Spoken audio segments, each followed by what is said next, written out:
आमर ओडिया घरे लक्ष्मी पुराण घरे घरे अच्छी समस्ते माँ मैंने लक्ष्मी पूजा करती और लक्ष्मी पुराण पाठ पढ़ती। यहाँ नूतन तो किसी ना एक कथा राजकोष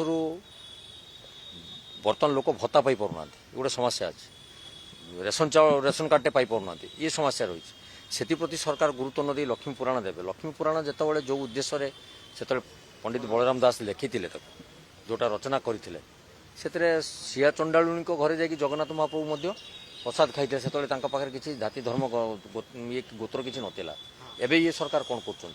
जो सरकार हेडमास्टर होने लक्ष्मी पुराण बांटिया लोक भुआ बुले राम मंदिर ना धार्मिक भावना लोक मान भेटी को चांदा चोरी कर ये मैंने कौन लक्ष्मी पुराण बांटिले कौन से हम निजे आगे लक्ष्मी छड़ा हो सारे रामंकर पैसाटा को चोरी कर सारी। राम किए जदि आम से कथा चिंता करें प्रभात पुरुष रामचंद्र तांको मंदिर ना ये चांदा को चोरी कर ये चांदा चोरी कला लोक लक्ष्मी पुराण करेंगे बाघ पढ़े भागवत गोटे नाटक था मुझे देखुली आज्ञा बाघ पढ़ुची भागवत ये से भाया आज्ञा से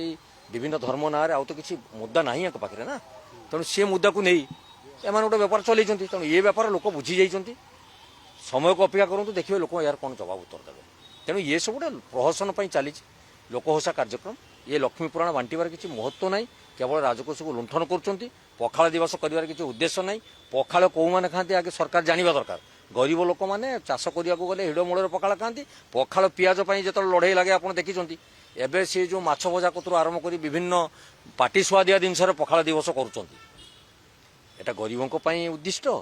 ना जो मैंने बड़ बड़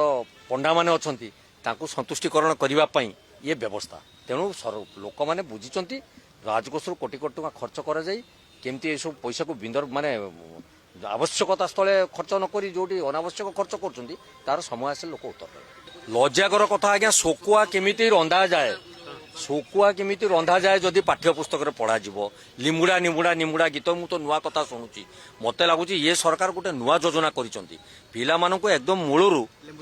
लेंबू चुपड़ी देकी मूर्ख बनई छाड़े इे नीट परीक्षार सफा करदे सियाड़े चाकरी बिक्री करके समाज को ध्वंस विध्वस्त करदे।